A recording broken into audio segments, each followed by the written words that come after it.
Hello, hello. Welcome back to another live with Prandata Prim. I am so excited. We got Brian Dwayne on again. Oh my God. So welcome, welcome. Thank We'll you. give people a couple of minutes to come on. Okay, I see people coming on. Hello, as you're coming on, say hello. First, let us know also if you saw our last episode on Erotica.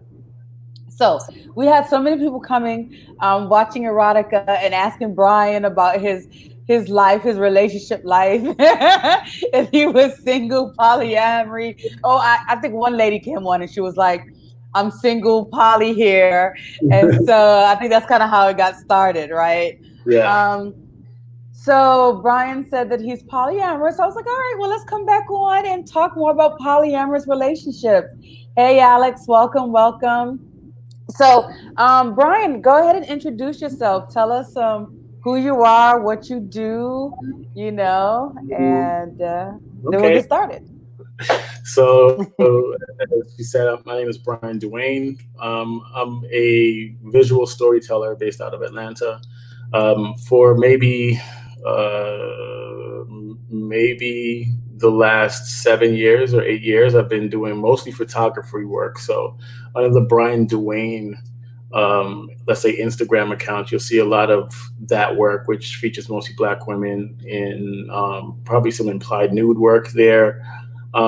So that's where I really cut my teeth, was in that space. And then last year in May, I created an account for some erotic work that I was interested in creating, and that's Blktouch, Blktouch.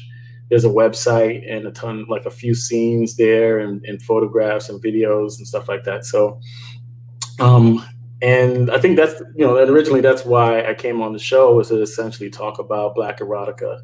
I have a ton of thoughts about that. And in terms of me personally, so I am polyamorous, but not for, it hasn't been very long, maybe a little over a year, of being polyamorous, or at least considering myself polyamorous. But for the majority of my adult life, I was in a monogamous relationships. I got married Mm, like young, like yeah. 23, 22. I Mm-hmm. was in that marriage for 15 years. And sure, maybe a year or so after the divorce, I got into a relationship with a woman. We were monogamous, and eventually um, decided to open up the relationship and start, for allowing each other to date outside of the relationship. So And whose idea was it? Was it hers or was it yours? it was mine. It was primarily It was. mine. But she had been in a monogamous, polyamorous relationship before, so it wasn't that she was new to it. It was just simply that I decided that this is something I wanted to explore. I had friends who were poly, um, and yeah, it was just an idea that I felt that I needed to continue, like, dating and meeting people, and not, essentially, really the way I looked at it was not limiting my interactions so that they don't grow into something romantic. But not everyone Mhm. ends up being, a girlfriend or a lover or something like that. It's really just allow things to become what they are, and most of the time it doesn't go anywhere. Mhm. Just friendship. Yeah. So what happened? I'm curious. So after being married for so long, like that's like almost half your adult life, half your life. Yeah, yeah. So after that, what would like what would make you want to explore a poly type relationship in this, in your next relationship? So I know you said you had friends who were poly. Was it something you saw in their relationships, or was it something that Well, you heard that was like, let me try this? Because not too many people are like, let me try being in, multiple, having multiple partners. yeah, and it isn't something that occurs. Well, I don't know if it occurs to a lot of people, but I believe the catalyst was the divorce that I went through, and essentially, this happens with a lot of people, where they just start to ask questions about, why is it that I felt marriage was the right path? Why, is this really the only path for me, essentially I just started questioning things, and whether or not something is normal doesn't make it already, essentially natural. So I had a friend, and there was an attraction there, and there was a desire between us, but I'm in a monogamous relationship. I have to essentially keep myself from following that. And now the question is, or lie and cheat. or lie and cheat, which isn't my thing. So right, good. yeah, I mean, I'm not, when I'm not good at lying, because it doesn't come naturally to me. So and I prefer to kind of like go through the rough moment of being honest and then dealing with that truth, more so than running behind your back and enjoying myself, So yeah, like if you were to find a partner, or just come across somebody in your life and your dealings, and there's an attraction there, why cap it if it's there, right? There's a part of a question that I always ask is, if you stop doing something because your partner would disagree or would not like it, it doesn't make you not want to have done it, right? It doesn't make you not, right? The desire is still there. So if I have a partner and she has a friend from the gym, and there's an attraction there, she can keep herself from following through on it, but she still desires to do that. And I don't really want to be in a relationship where these artificial, like, this artificial limit is placed on me or my partner. Yeah. And I think that's so beautiful. That's so important. And because it's like, why place a limit, And one of the things that I feel like love doesn't have limitations, Right. And when I was in a polyamorous relationship, I learned that, my partner could love someone else and it doesn't make him love me less, Right.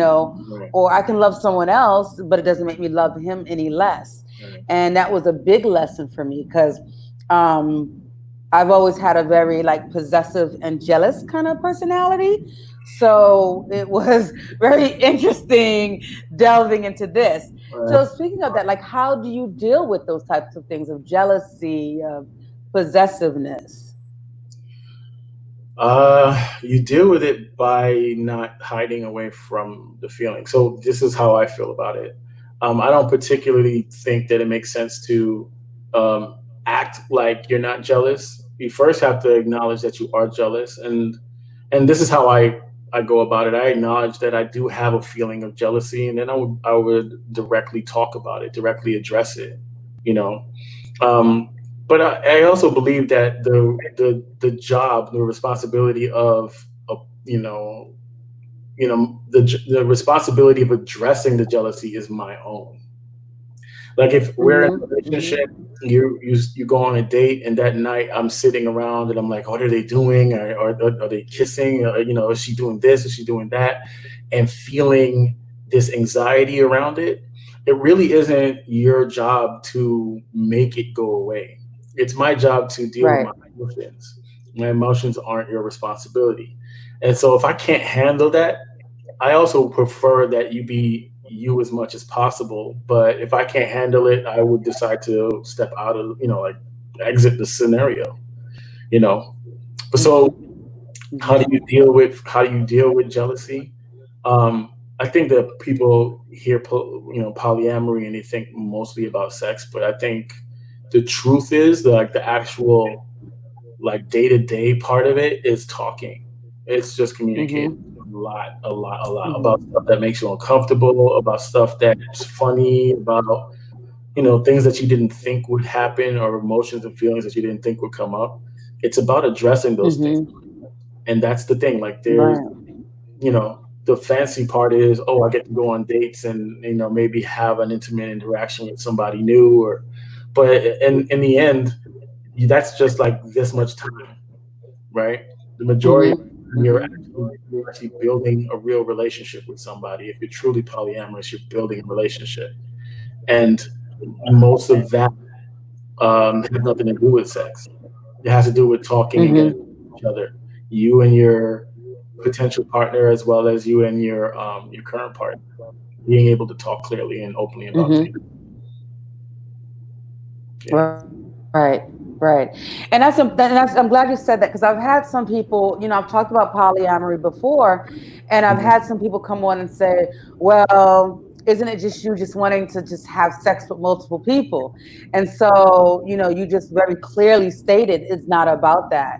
And, it's about because you're communicating and you're connecting and you're building a relationship.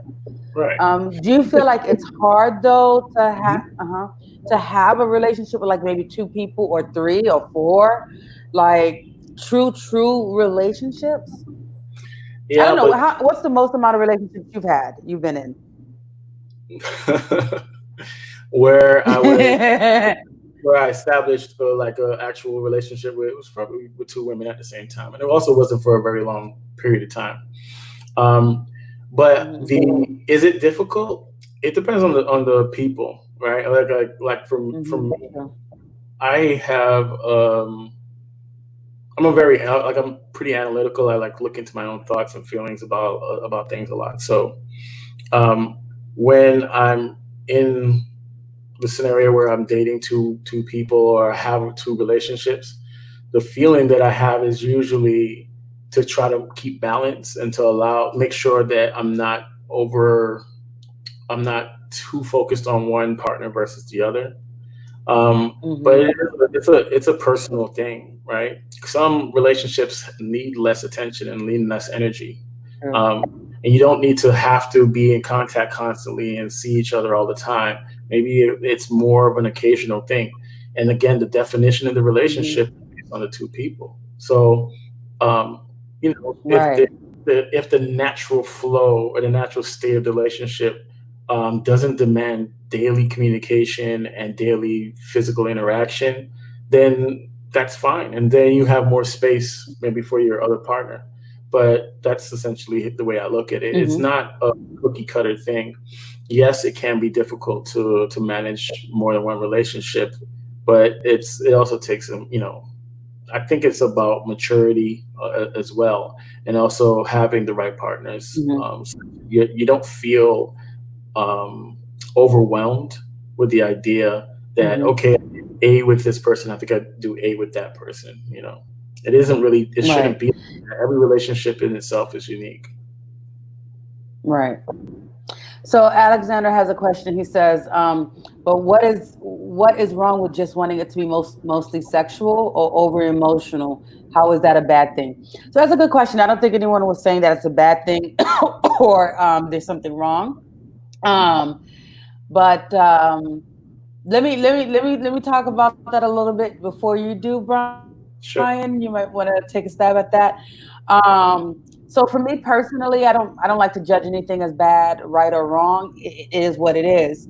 So you can, have multiple relationships or anything like that. I am no expert on poly type relationships, but in general with tantra, with my work with tantra, is really about being able to maintain established connections and form intimacy. Right.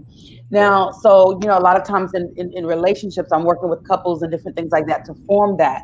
Now, sometimes you might want to just go and have sex. Sometimes you might want to have your black blown out for a woman, Right. or man, you just might want to release, and it's all good. um, I think that there's times where you just want to get into that pure primal carnal sex, and Right. other times you want to be more emotional. So I think it depends on the person and where they're at in that given moment. So I that's agree. my take on that. I totally agree. There's a mix. People think about polyamory and mix it with non-monogamy, which there's two separate things, right? Polyamory means to establish a romantic. And really, there's a gray area, right? Because you can do this, but polyamory for me, it means that you're establishing a romantic relationship with multiple people. That where Hmm. you that's the amorous part of it, love, right?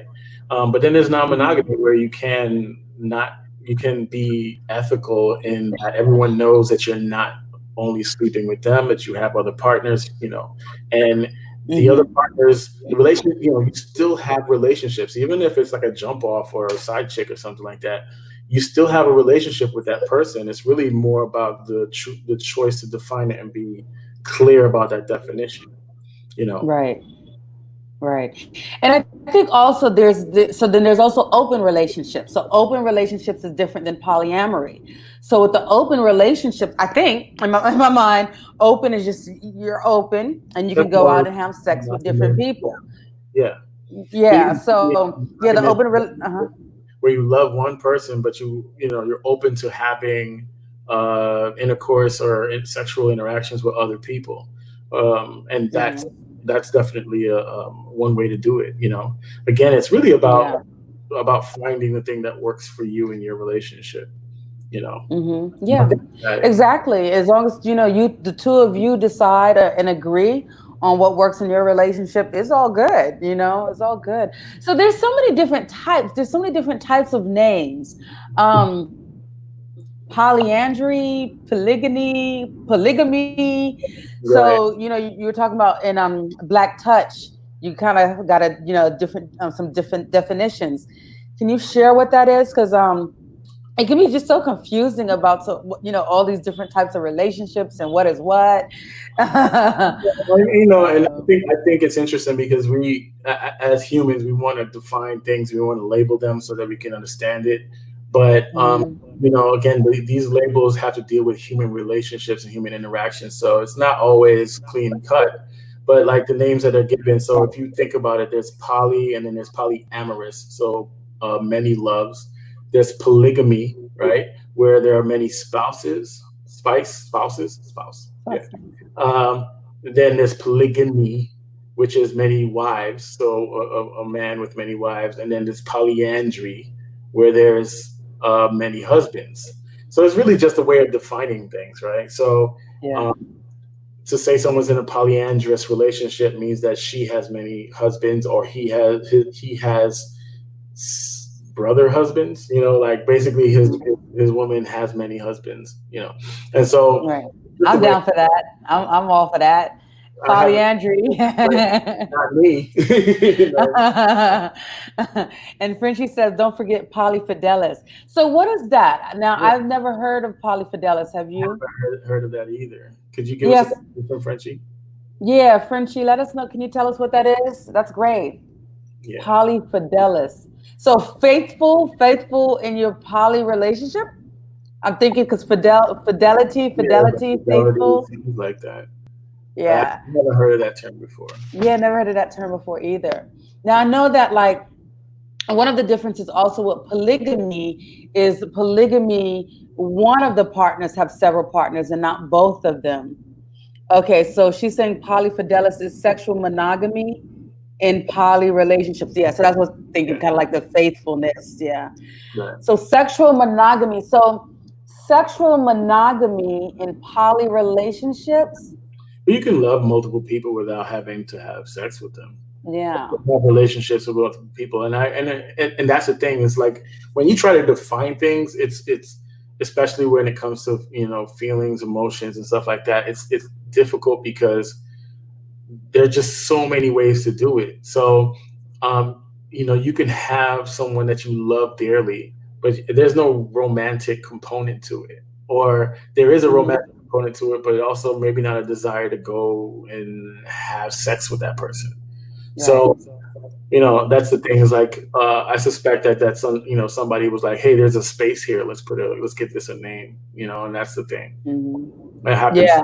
a lot, especially in Yeah. the poly world. There's a ton of names for things. Ton, yeah, because I was like looking, I'm like all these polys. I was like polyandry, polygamy, polyamorous. And so in general, I tend to be a type of person that don't like to be defined by a certain way. And I kind of don't like rules, which is why I'm living in Brazil and doing all kinds of things that seem to be kind of like opposite of each other. Like I work with Tantra, I'm a tantric therapist, I give tantric massage, and I live in a Buddhist temple. So like, I mean, I'm a ball of contradictions. I just, so I think if anybody ever tried to put me in a ball and be like, "This is Renee," they'd be like, "No, that doesn't fit."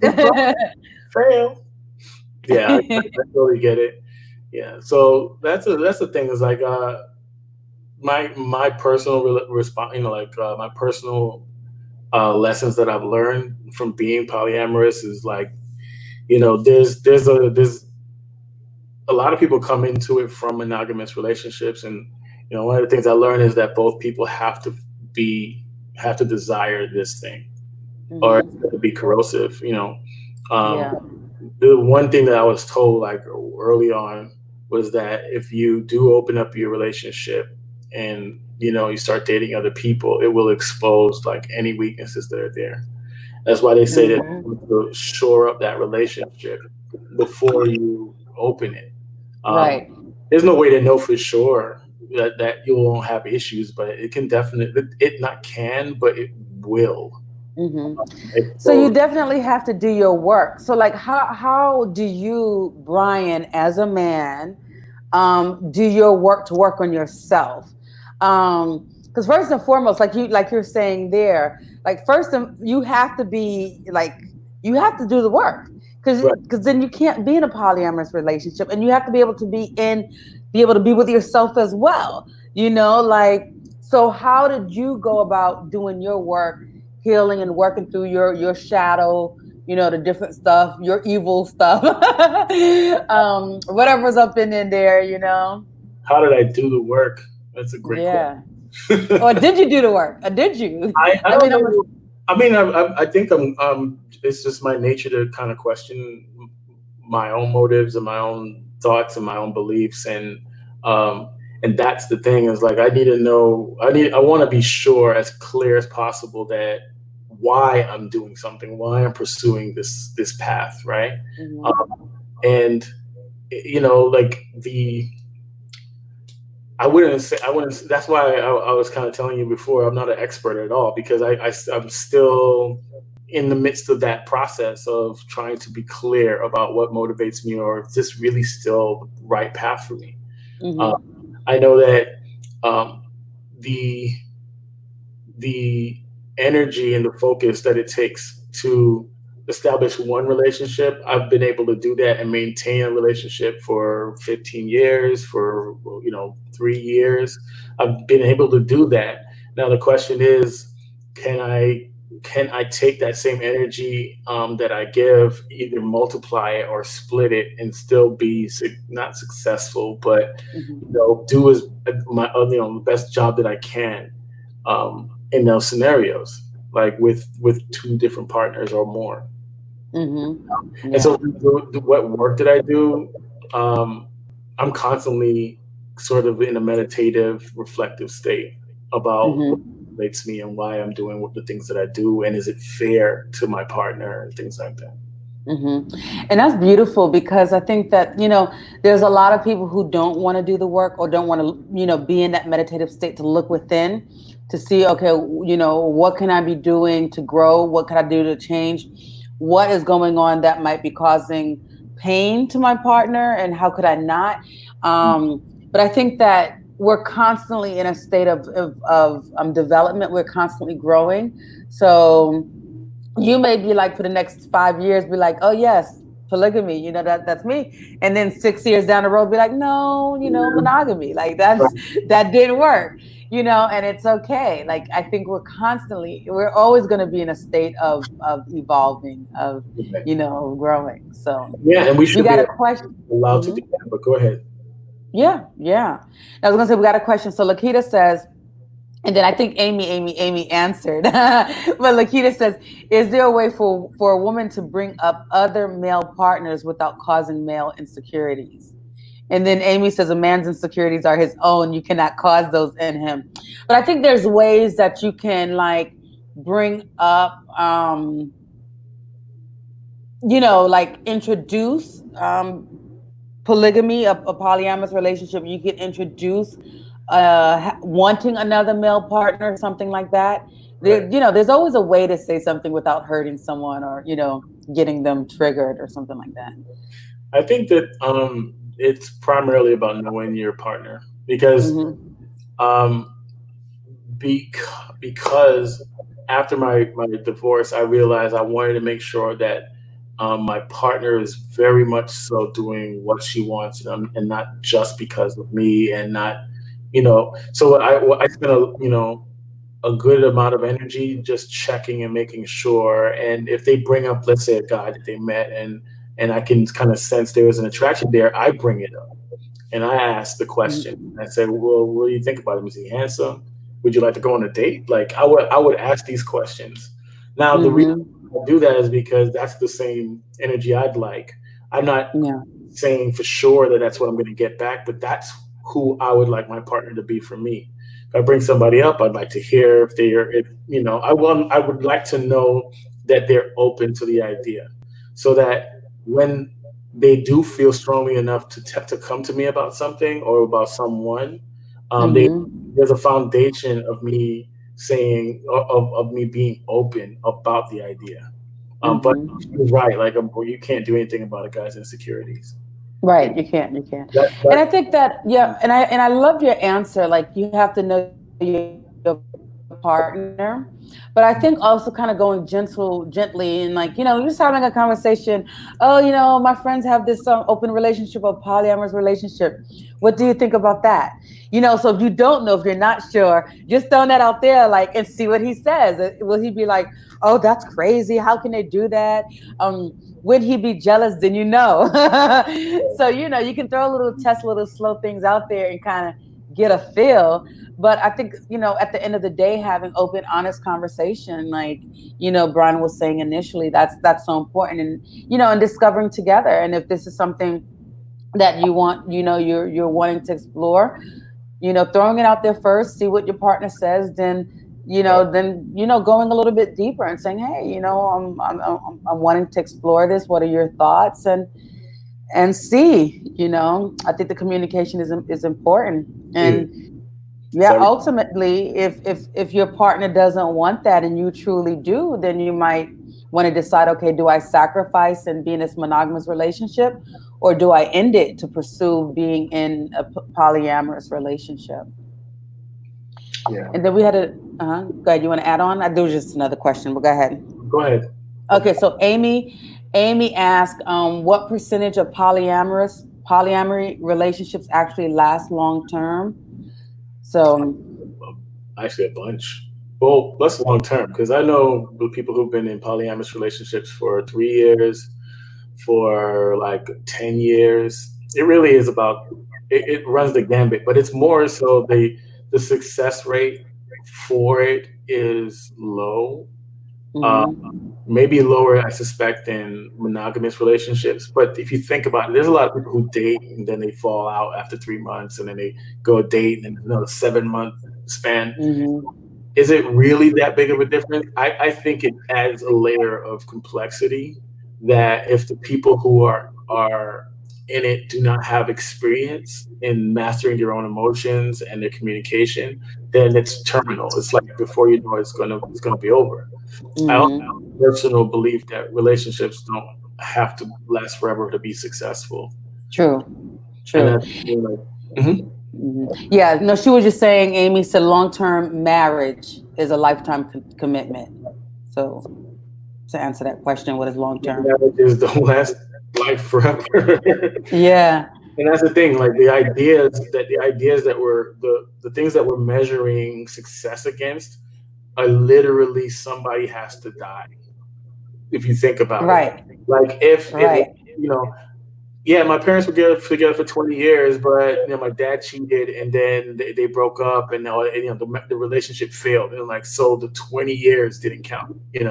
So and Right. so that's the standard that we're held by, and we are sold that idea, but we so it's so difficult to see a living example of it, you know. And so Right. for me, my the way I look at it is I just want to be. If you want something to last long, you focus on the right now, right? Mm-hmm. The goal is if you're thinking, oh, where are we going to be in 10, 20 years? But right now you're miserable. It's because you're looking down the road and not right where you are. I'm not happy now, and so that's going to resonate and become corrosive, and we won't even make it 10 months. You know, True. True. That True. happens in any type of relationship, That is so true. That's so true. And like that's the biggest thing, like being focused on the present, being in the present moment, being conscious of here, right now, what's going on. Because we don't know what's going to happen 2 years down the road, 1 year down the road. We don't know what's going to happen tomorrow, you Right. know? And I think that we've been conditioned for so long to what relationships should be like. Hmm. And there is no real, I don't think there's a true identity what a relationship should be like. Um, I've always been, again, like just very open to different forms, different types of relationships. And so, for me, it's like when I think of long term, I met someone, I did a live with another lady who had talked about doing contracts, like, doing a contract. And I don't remember who, but it was somebody I did a live with, a lady. And she was like, yeah, when I get married, I'll do a 5-year contract. And in that 5 years, we can talk and decide whether we're going to renew for another 5 years. And Okay. I like that. I thought that was kind of cool. That's different. Like, Right. because, 5 years, you might want something completely different, or y'all might want to do a different type of relationship. So, Right. this long term lifetime commitment, there's nothing guaranteed. And Nothing. people change so much. So, at different stages in your relationship, y'all might want different things. And I had a friend who was having issues with her partner, and that was Frenchie. Yes. Okay, she's the one who said the 5-year contract.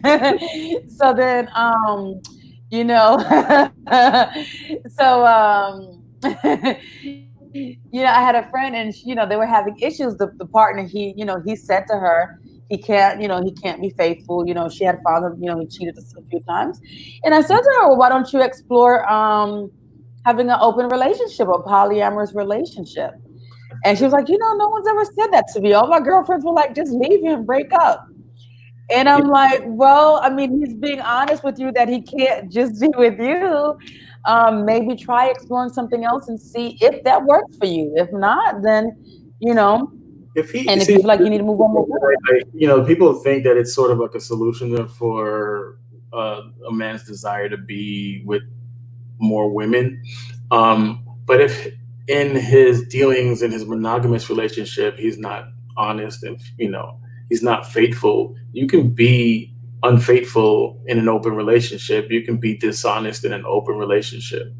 It doesn't address That's a good point. for the thing that made it easier for him to step out. Because I gotta tell you this: if a relationship is open, but the person has a problem with being honest with himself, or has a problem with the discomfort of discussing his desire to be with someone else with his partner, that will not change if you call your relationship open, because he's always Wow. a desire. He's going to have a desire, but the thing that's going to override that is his discomfort. And it's a combination of two things. He knows his woman, he knows and how she feels, and she may not be open to hearing that. Just like a woman might talk to her male spouse, and he every time she even comes close to talking about it, he kind of like gets upset and agitated. There is no space in between for him to be open, or her to be open in that scenario. So either she's going to cap her desire or cheat, right? Because the desire is still there. It doesn't go Mm-hmm. away. In fact, it might turn Mm. to resentment, but it's either you're going to cap your desire or you're going to cheat. And so Right. um, you don't, it's not a solution to that issue.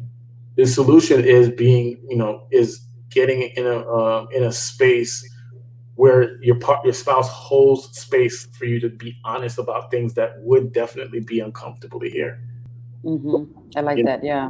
and you have to be proactive about that. That's something that I realize is that if we're together and we're discussing dating other people, I want to bring it up, like, how's John? Have you talked to him? I want you to feel like I am holding space, so that when you do truly feel like you want to bring it up, that or you have a better, it's less there's less anxiety around being honest about it with me. Mm. All right, so we have a question here. Does marriage mean ownership of the partner? What's the basis of the meaning of commitment? I think commitment is a decision. I mean, Mm-hmm. I was married for 15 years. I was in a relationship for 3.5 years after that. And I was definitely committed in both scenarios. But the commitment didn't come from the fact that I signed a contract or that I stood in front of my family and I said, I'm going to be with this person forever and hold them down. It's a decision, and, personally, I like to, I try to hold myself to what I say. I try to be a man of my word. So, um, I don't think that there's any contract or there's any label that makes me more committed to somebody than another, right? If I've made my mind up that I'm going to be here to support this person, that's my personal decision. That's a commitment I make to myself about how I'm gonna be there for this person. So I don't know. It says what is the basis or meaning of commitment? Um, it's giving your word and Yeah. What's the basis of the meaning of commitment? And does marriage? Go ahead. does marriage mean Go ownership? ahead. That And does marriage mean ownership? yeah, and that's the thing. Yeah, I don't think like yeah, because we. Mhm, go ahead. Go ahead. Go ahead. Go ahead. Okay. So the thing about it is that when they say does marriage mean ownership, the unsaid social understanding of marriage is ownership. It means that this person belongs to you and should only be with you, and so on and so forth. But again, marriage is a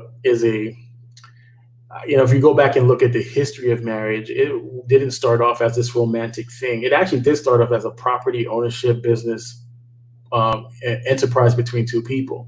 If you had two families and they wanted essentially to join together, they would marry their kids so that their assets would become under one family. And the same thing would happen when you had a prince and a princess marrying from two different realms or whatever. That is essentially to turn these two realms into one and have it under one family. That is the original idea of marriage. And so over time it became more about romance and love and but people would get married and they barely knew the people that they married and they would stay together forever. Right. So the question Right. is Right. the initial idea of marriage was about ownership and it was about property and business. And then it basically morphed into what we know it as today. The only thing is that there's also so much more information. Like the people who were probably getting married then didn't have different ways of thinking and philosophies and exposed to so much stuff, and realize that they're giving up their autonomy if they decide to go into this partnership. So what's the next Right. thing? And so Carol says, is that the problem? And I think before you answer that, is that the problem? I think that also in terms of, and I loved your explanation and, originally what marriage is about. And I think that when we look at people, individuals in a relationship, whether we're in a relationship or in a marriage, we do tend to think of that person as owner, my boyfriend, my girlfriend, and we have to step away because we don't own anyone. We don't possess anyone. And each person has the free will to do as they please. And the more you try to control them, the more they're going to push themselves away. And so, and I think Frenchie had even said something about that earlier, like getting rid of, we have to move away from the form of the way People from as thinking of people as possessions. And, and unfortunately, so many of us do think of our partner as a possession, and that can't be the case. a lot of the time, it's fear of loss of that possession, whether it's the person themselves or their affection, is what is the barrier for, maybe a successful or a more smooth transition into polyamory, right? Because if you think this person will fall for that person and then leave me, that's the fear that usually is the overriding thing that keeps that causes growth of decisions and behavior that eventually ends the relationship. The fear that this Mm-hmm. love and affection belongs to me, he cannot produce more or she cannot produce more and still give me and still truly be into me or still truly love me. And that's the thing. I don't think that that's true.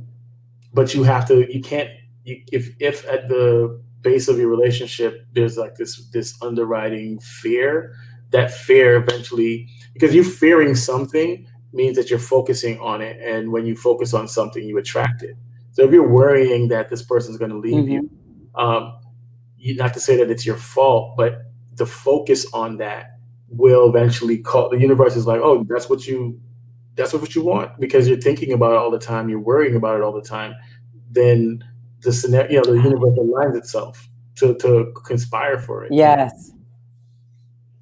Yes, your thoughts are so powerful.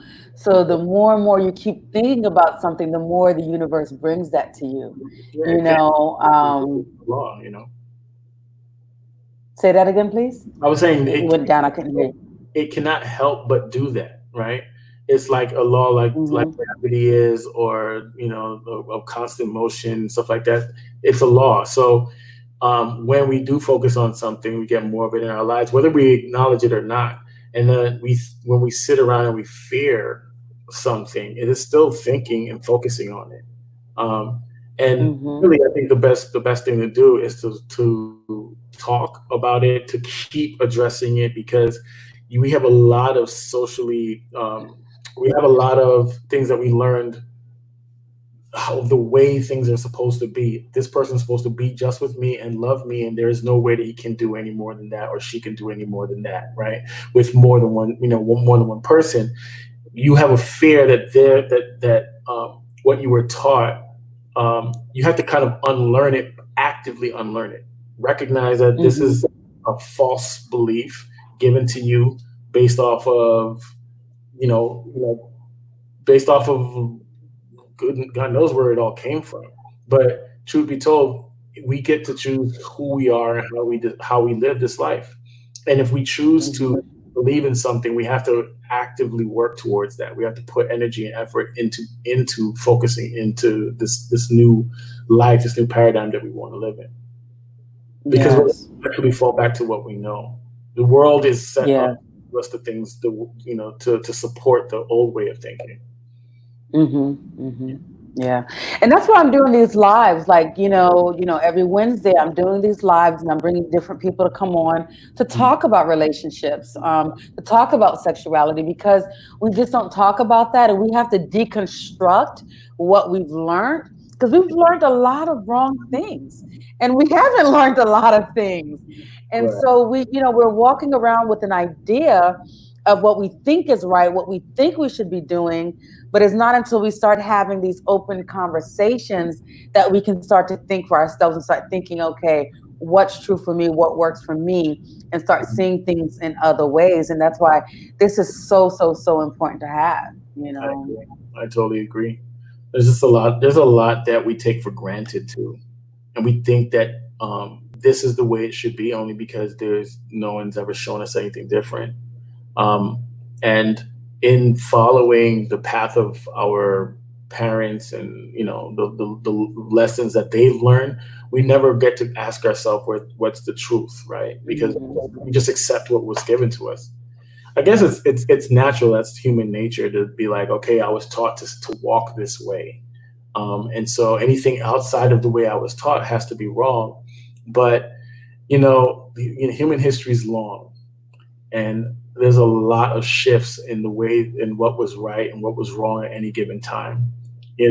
I personally believe that there was probably polyamory was probably more of the original way that people were. Mm-hmm. And it was more so like polyandry, where a woman would have multiple men, and there wasn't this mindset of owning and controlling a woman. It was more so accepting that she is an autonomous person. I'm her partner as well as these guys, and let's go out and hunt and take care of her and the children, right? And so Mm-hmm. The idea that a woman belongs to a man, I think that's a relatively new thought. Hmm. It's Yeah, okay.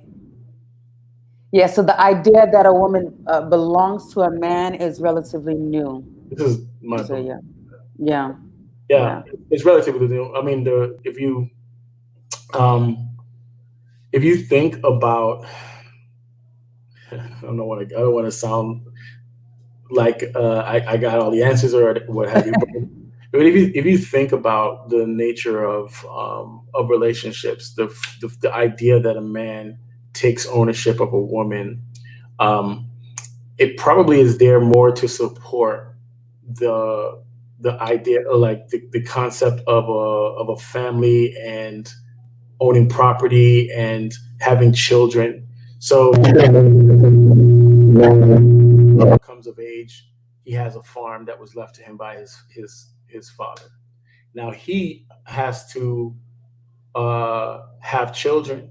So the idea is he needs to find a woman to have children with, right? He's not thinking love. He's not thinking romance. He's not thinking having a partner for the rest of his life. He's thinking inheritance. So what he does is he Hmm. finds a woman and he offers her, okay, I will take care of you as my own, right? But you have to give me children to hand this property down to. And so the contract of marriage is more so, let me take this woman from her family. And this happens, like we hear about dowries. I'll give her father or family money or what have you. And I will basically, she'll be a part of my family, no longer a part of that one. And her function is to give me children to hand my money and wealth and whatever down to another generation. So that's where the idea of ownership, I think, initially came from, is that Hmm. there's this kind of an economic function Mm. of a woman or a married woman in a relationship. Yeah, makes sense. Makes sense. I love your humility. 'Cause you're like, I don't want to sound like I have all the answers. Very, just conversation. We're sharing I our do think thoughts. about this stuff a lot. Like, where does this come from? Like why are things the way they are, and why do we Yeah. feel the need? Why do we feel like a relationship has to last forever? I think at some point it Right. lasted very long because it wasn't based on love. Relationships, Hmm. marriages weren't based on love. They were based on, like I was just saying, an economic need. And then she's rearing the children while he's out in the fields doing his work, and eventually the children take over the work. But the love probably grew over time, but it wasn't Hmm. the foundation of the relationship. And because Yeah. of that, divorce was like, why? Where are you gonna go? Like, this is your family, this is Right. you know Right. Yeah, so interesting because I remember when I was younger, I remember being really young and I was saying I was never going to get married for love. Like I was like, if I get married, it'll be for work businesses, work reasons, like a partnership for like financial or business partnership. That's right. and I remember saying that when I was young. So it's so interesting. Even as a child, I was like, yeah, I'm not marrying for love. But Carol says, is polyamory really about being free to explore oneself? I think it can be. Some people's natures are that they because I know I have a few friends who've been polyamorous longer and actively being polyamorous longer. Um, it's really for them, a majority of them, it's really about not feeling like they don't have a choice. And so it's like when you are going through your day in your life, you have an interaction with someone and you feel something, you feel a desire or connection to them. It's really about allowing that thing to run its course putting, um, without having to worry about your other partner's, fear of losing, allowing things to kind of go on. Now you yourself can have your own restrictions because you understand your own temperament, your own beliefs, your own ability capacity to have to split your attention, with multiple partners. You can restrict yourself, but you people don't want to feel restricted by someone else, even if they had made a commitment. This is why there's so much infidelity, is because that commitment in the moment. I think a lot of guys in the moment say, I can do this monogamous thing. They know they can do it. So when they stand there, they're not lying, saying that she's the one and the only forever and ever. But time is very long, and like life changes, and people change, and circumstances change, and correct. If you say something, and this is my personal belief, if you say that you're going to be, monogamous, then you should stay monogamous, because you should be held to your word. That's a personal principle that I have. But you should also be able to address your changing beliefs and desires as well. Mm-hmm. And if your partner doesn't allow you to do that, you have to live with yourself for your whole life, right? If you know that you prefer to go on this date, or talk to this person, or pursue this, and you realize that, your partner, you don't feel that there's a space for you to do that, eventually it's going to be a problem. Either, like I said, you're going to go cheat, or you're going to sit down and have sort of like an internalized resentment against your partner, because there is no space for it. Mm-hmm. So yeah, it is about exploring yourself. It's about knowing yourself better and better as you go, as you live, as you interact with people. I don't know if it's just that, but I do believe that's a big part of it. Yeah, me too. I think it's a big part of it. I don't think it's about that, but I think it's a big part of it. As I was saying earlier, it wasn't until I entered a polyamorous relationship that I got to learn more about me, because, I just thought, okay, I didn't think I could ever do it. But then I started learning that, he could love someone else and love me, and it doesn't take it away. Right. And all the different things that came up, my jealousy, my insecurities, all of that came up. I had to address it, and it was like, I agreed to be in this polyamorous relationship. So I can't get pissed off at you because I'm feeling insecure, because I'm like, where's he right now? So it was like, so it was actually really good for me to look within. Where's this stuff coming from? Why am I getting emotional? Why am I feeling this way? So I did a lot of work on myself. I didn't enter it to explore myself, but that was a byproduct. Yeah, if you're open, you'll learn a ton about yourself. But was he very supportive in dealing with not dealing with your emotions, but addressing your worries and fears and stuff like that? Like, would you talk about it, and he? Yeah. He was, and we talked about it. I've been in 3 kind of open relationships. One longer term where we lived together, and we talked, and that one, the last one, I would honestly say was the big one, like the real like polyamorous, where I learned a lot and grew a lot. The other ones were more like exploring. They were short term, kind of whatever.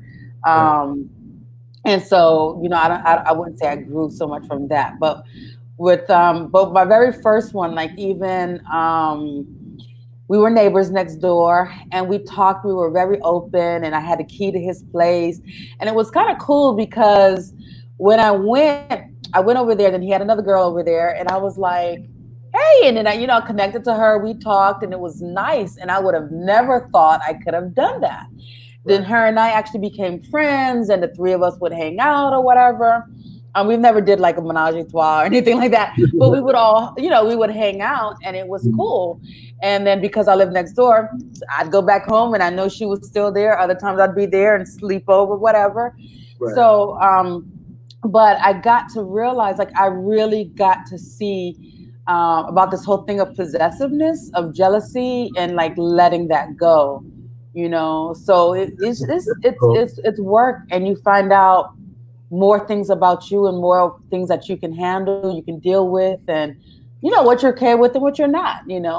I think for me, it's probably the most difficult thing that I've ever done. Is being with somebody, being in a relationship, and my mate going on a date or being interested in someone else, it really opened up my uh, the feelings of insecurity that I had, because up until she actually went on a date, I was talking that talk. I was like, "You go on a date, Right. there's no problem. I got this." And Mm-hmm. she goes, and I'm like, "Oh, what have I done?" Because Mm-hmm. your fears, what you're left with is less information, less external input, and only your thoughts about what's actually happening and what's going on. And when you're in that space, it is torture. But my personal belief is that it's still your job to kind of like accept and understand what's going on. Understand that this feeling is coming because of this fear or this insecurity or what have you, and that it isn't your partner's job to fix it for you. It's not your Mm-hmm. partner's job to say, "Oh my gosh, you were sad. I'm going to stop being interested in this person," because that just causes resentment. Mm-hmm. Yeah. So Amy has a question. Got two Davises on here.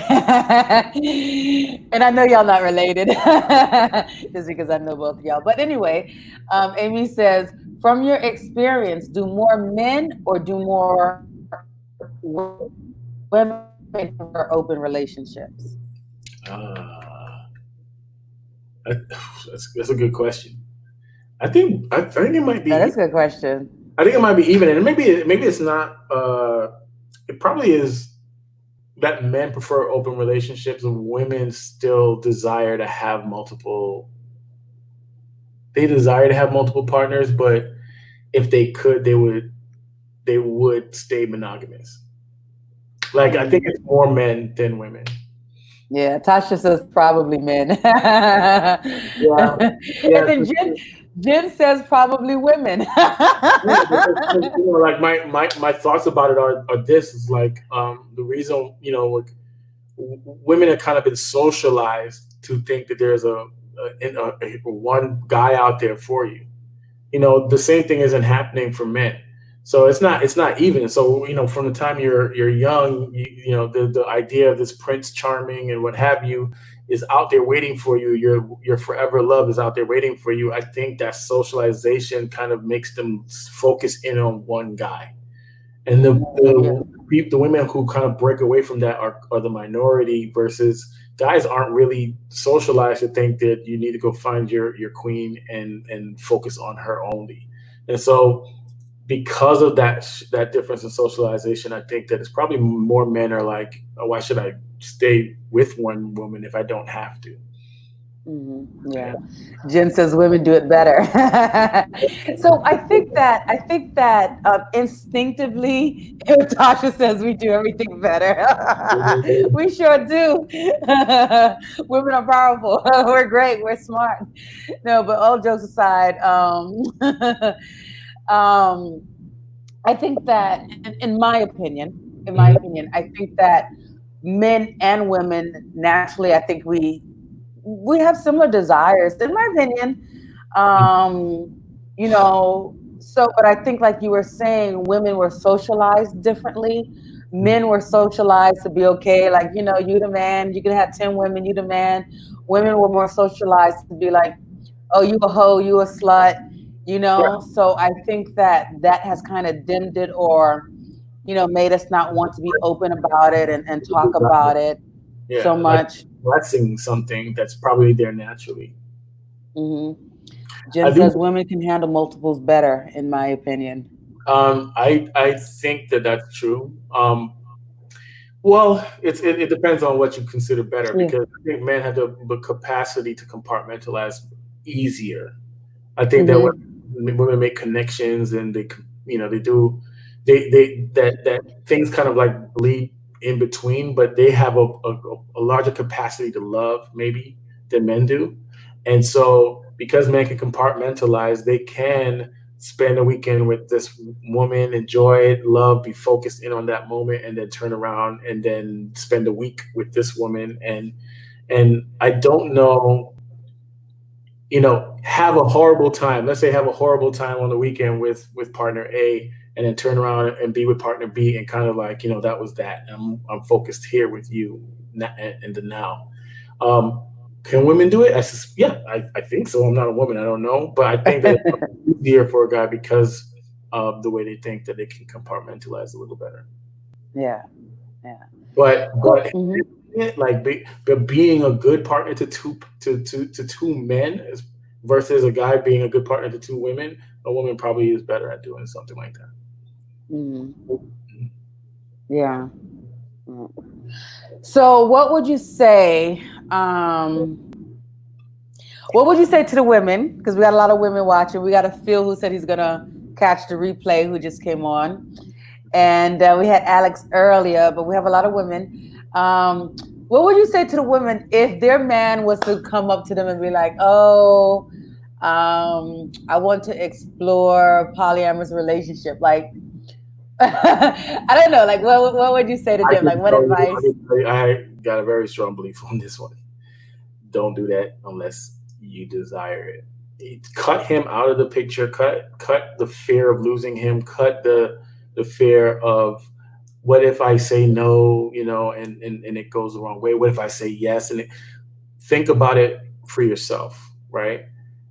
Do you believe you have the capacity to um, to be in a relationship with someone who isn't solely focused on you, isn't the isn't does not you're not their only partner, because the thought is one thing, the action, the actual doing is very difficult. And Mm-hmm. usually when a partner, like when a woman, a lot of the times women enter into polyamory because they're afraid of being alone. Someone, their partner wants to open up the relationship, and they continue. They say, you know what, I believe that we could do this. Let's do it. But in their heart, they haven't really done the work and asked the questions like, can I handle this? Despite the challenges they have in the relationship, can I handle this? Um, I would say be very, very careful about saying yes to that. Because in the end, if this is his desire, but it is not something you can handle, it's going to end anyway. It's Mm-hmm. going to end anyway, and you shouldn't have to put yourself through it if you don't have to. True. Very good. Very good advice. It's not an easy thing. Yeah. Nah, not at all. Not at all. Amanda says men are more likely to say no. I've been there before. Yeah, they are probably more likely to say no, and it's Hmm. again a possessive thing, right? Uh, Yeah. but you probably know if your guy would be open to it based off of the way he talks and the way he like, if you think, if again, like I said, you got to know your partner. So if you're with someone and he is a possessive type of person, or where were you, like what time were you supposed to get back, like he has like that energy. I would suspect that the same guy is not going to be like, oh, you want to date other guys, sure. That fear, or that sense of control, or that sense of ownership is going to be there, and you're going to have to deal with it. Yeah, most guys say no. Most women would probably like to say no, and I think a lot do say no, and relationships end.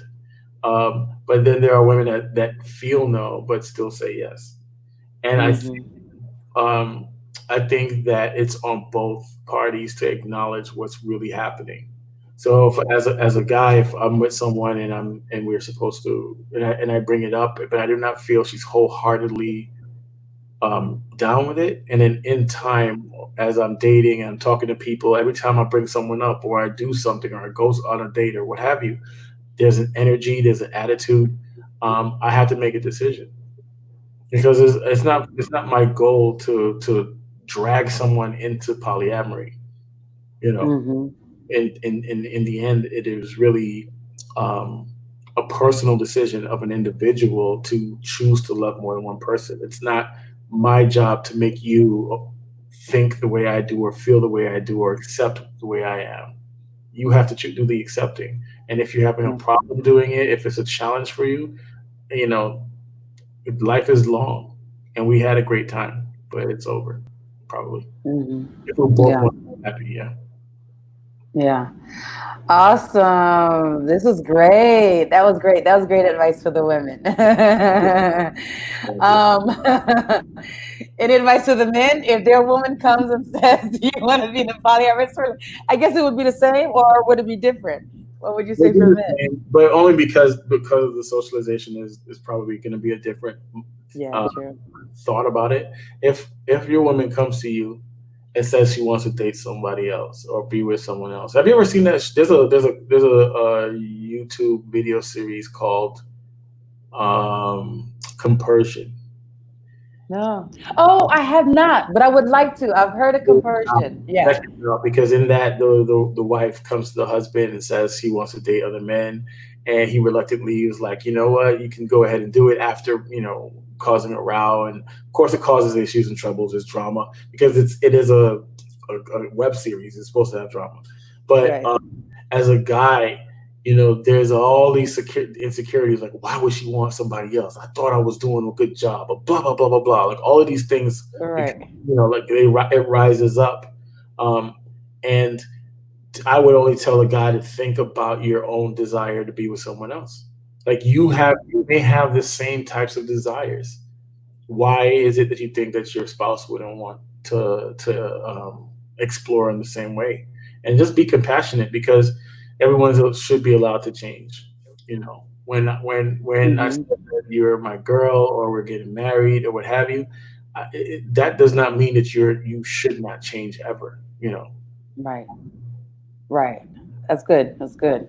I'm going to check out Conversion too. So Carol says, "How do you think dating and meeting will change in the age of social distancing?" Good Uh, question. I don't think it's going to change anything. No. No, I think about it. There was times where there was the plague and all of that. We're still here, True. so people still found a way to get together. I do think that they're probably going to find each other more online than maybe in person, because the bars and all of that's not open. Yeah. But Tinder, Happen, yeah, and I Bumblebee, not Bumblebee. What do you call it? was Bumble. saying that from the time that the lockdown started, I was like, this is a pressure cooker. 'Cause this is going to be there are people who are single who eventually their desire to be intimate and be connected with other people is going to boil over. And they're going to be like, care.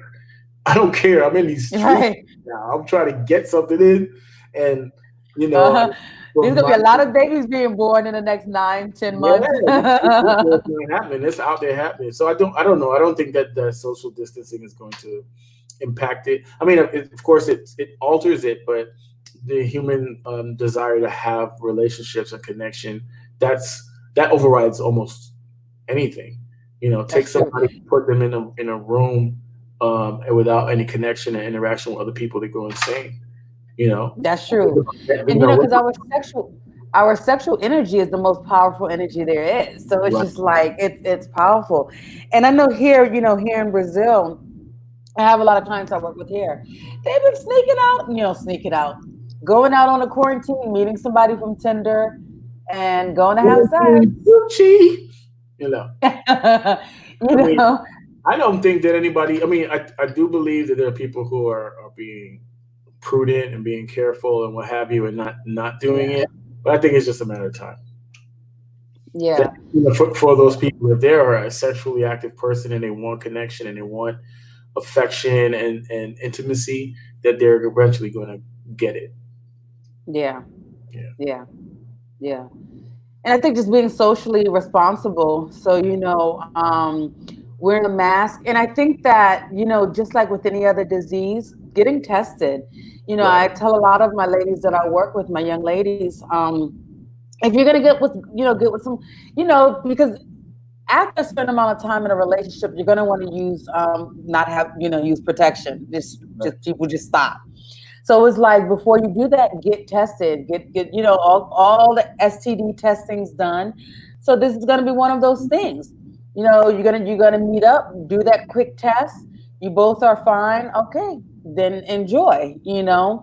Um, and a lot of the tests are free, so you can get the test done every week. To make sure you don't have it. So there's just ways of doing it, of connecting and going on dates, but Right. just It is. making sure you both. because Uh-huh.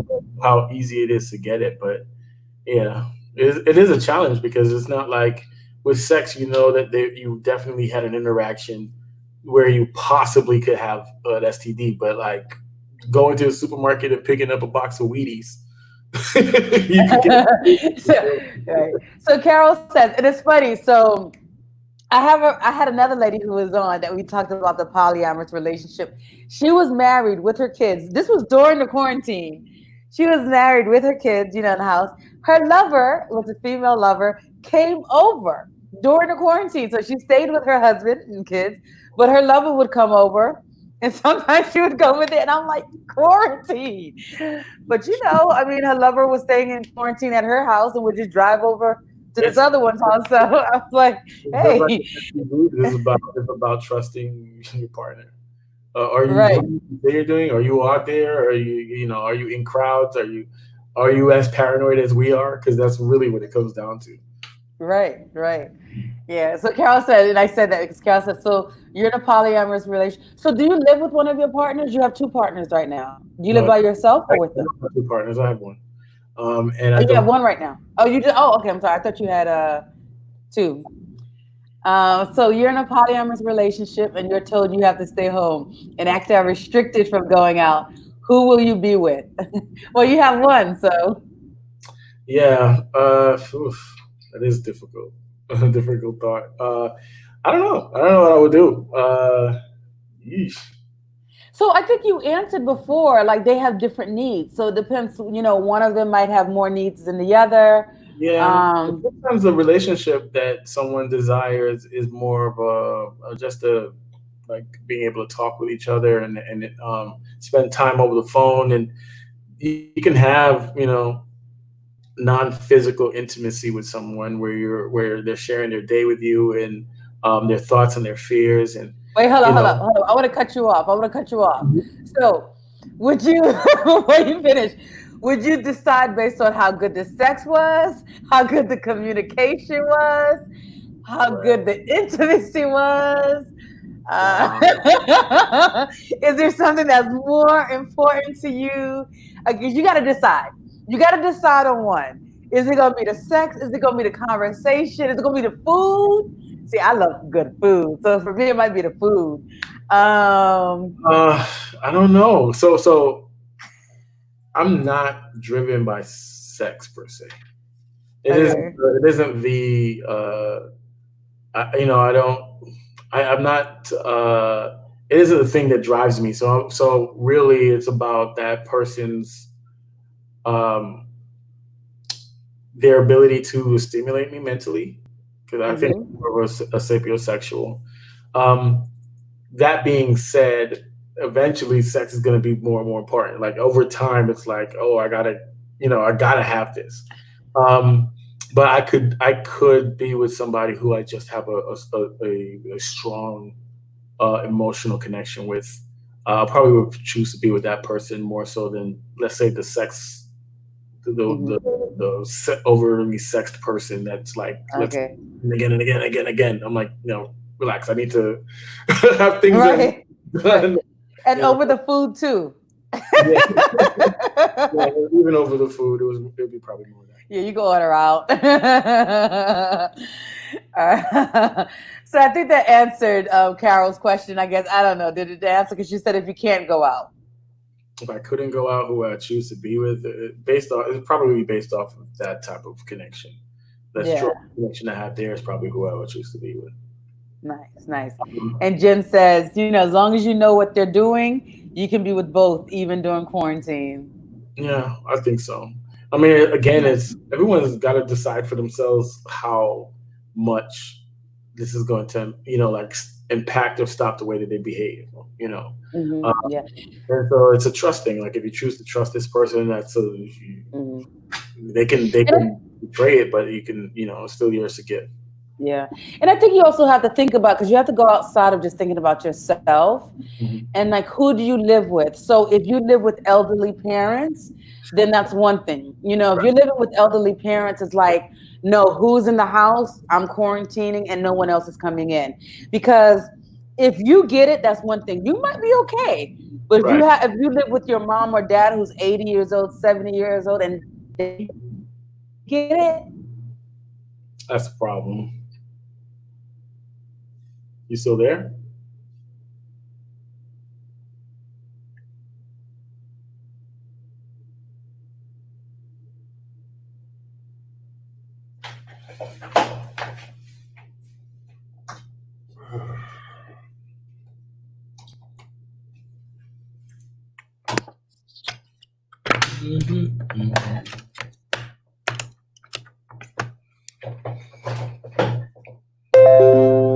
can you hear me? Yeah, can you hear me?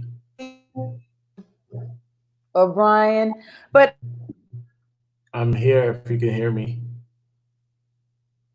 hour. So Oh let yeah. me see if I can put my mobile data on. Oh, I think I hear you coming back. Yeah, I'm here if you can see Yeah. me. Yeah, I also looked up and my laptop was on 5%. Like, ooh. Okay, yeah. Well, we're gonna go ahead and close out because it's been over an hour anyway. But this Yeah. was I was actually trying to start closing out when I asked for you to give the advice to the women and the men. That was the closing. Then we got more questions.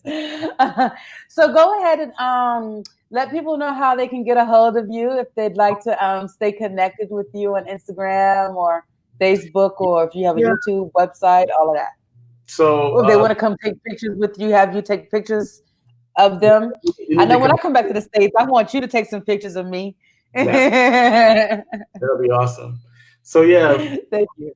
the work I'm doing primarily right now is under Blktouch, so Blktouch. You can find all of it on blacktouch.com, on Instagram, on Twitter, and yeah, so it's a primarily an erotic content that I'm creating where it's basically for us by us. So what I'll try to create is a high quality erotic content, and so. And Um, it looks good. That's how I met Brian, by the way. So I saw his photo, and he was so nice. I saw his photos, and I was like, "Oh, I love your photos." And I happened to tell him that I'm doing a kink retreat, and he was like, "Well, if you would like to use any of my photos, you're welcome to. Just yeah, make sure you tag me and the model." And yeah, I'm like, "Yeah, but that was nice. That was nice because yeah. yeah, I don't know Thank how many people would have just offered to let me use their photo." And I used it for my sacred kink retreat. Cool, cool. So yeah, blacktouch.com and blacktouch at on Instagram and on Twitter is ways to get in touch with me. But I would definitely encourage everybody to go check it out. I love getting feedback. So, take a look at some of the scenes. You can email me or DM me to tell me what you think. Awesome, awesome. And so, speaking of the sacred kink retreat that I borrowed one of his pictures, we're doing a second sacred kink retreat because it was so great. So many people loved it, and they asked for it again. So we're going to be doing sacred kink retreat July 17th to the 19th, from 9 a.m. to 5 p.m. Eastern Standard Time. It's going to be great. And it's not like wild and crazy like people think. When people think of kink or BDSM, they think of like pain and whips and chains and getting your hair pulled if you have hair. We really go into a lot of like talking about communication, consent, and really getting to know yourself. So I had a lot of people, we had some people who were on last time on the retreat and was like, "Oh my God, I didn't realize how much of the kink that I actually liked, how much I enjoyed," because they only thought of it as being, far out and far fetched. So it really is a good beginners retreat. So he has two Black Touch pages. Yes, Black Touch 1 and Black Touch 2. Yeah, if you just go to BLK Touch, that's the primary page, and the two is in case they shut down my primary one. Yeah, in case you go to jail. I need to do that too. Because Facebook and Instagram be putting you in jail, shutting you down, closing you off. Or sometimes people come in This is and actually This is hack actually your. my second page. I got shut down in November. I had like 4,000 followers, and then boom, was gone. I had to start over. Damn. So Yeah, how does it get shut down? I mean, Instagram shuts it down? yeah. If people report you based off of the images, even though my stuff isn't that crazy, people still I've been reported, and the images. basically they tagged the page until enough of it happened where they basically delete the account. So it's a good thing that I keep a mailing list. So when you go to the website, in order to see the content, people subscribe to the mailing list. And so when I went down, I just emailed out the mailing list and asked them to follow the new page. But I'm being proactive now by having a second page to essentially be a backup in case something happens to the first one. Oh, I got to do that. Yeah, I need to do that. Yeah. But I think we need to, we need to have our own stuff too, man. This Twitter and Instagram. I have the website. Like I don't want anyone to be able to touch me. So I'm monetizing it directly on my own. I'm hosting it. I'm managing the website, creating the content on my own. There isn't anyone between me and the fans of the content. Mm-hmm. That's good. That's good. Because like it just drives me crazy. This is a whole nother topic, but like you can see things of like, you could see people, talking about killing and racial violence and prejudice, all the stuff on there. But when you try to show something, about sexuality that's just natural, they want to block you, So yeah, so Jen says, yeah, Renee, I can definitely see you taking some of these pics. Yeah, that's why. Where do you live again, Brian? Atlanta. Where? Atlanta. Oh, that's right, Atlanta. And I got family in Atlanta. I'm going to be calling my family. I'm like, hey, I'm coming for 2 weeks.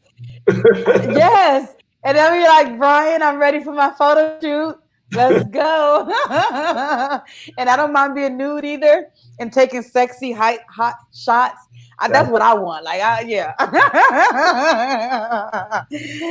Yeah. Jen knows me. I hope Carol is closing her ears right now. So anyway, thank you. Yes. So follow Brian on Blktouch 2 as well. Go to his website, join his mailing list. I still need to join your mailing list. And that's a great idea. I need to do that. So also, if you guys are on my Facebook, I see more people on Facebook than YouTube. Go to my YouTube and subscribe, support a sister out. I got about 560 subscribers. I'm trying to make it to 1,000. That's my goal, to get 1,000 subscribers. So please go to YouTube. You can Google me at Renee Adolf ADOLPHE or Prandata Prim. Google. You can look me up on YouTube at either of those names and subscribe and hit that notification bell so that you can see this later. So Izora says, hope you are recording. Obrigada for this great conversation. You are welcome. Yes, this is recorded. You can catch the replay on YouTube. So go to my YouTube and hit that subscribe. You can see the replay on YouTube. But I will upload the YouTube link here for you to be able to see it on Facebook. All right. Thank you so much, Brian. This was fun. This was great. I think everyone enjoyed it. It was nice. And I really agreed with a lot of the things that you said. Like a lot of the things you said made sense. And it was just a really, really good conversation. So cool. Thank you. Thanks again. All right. And I'm glad the computer internet came back on so we could close out real nice. All right. Thank you guys for watching. Thank you to everybody who watched on Facebook as well as YouTube. Thank you, Jen, as well. She says, thank you both. Thank you, everybody, for the questions, for your participation, for your love. Love you guys. And thank you for being here, because without you, I would not be here. If you weren't coming on and listening, I wouldn't be doing this show. So thank you, guys. All right. Bye.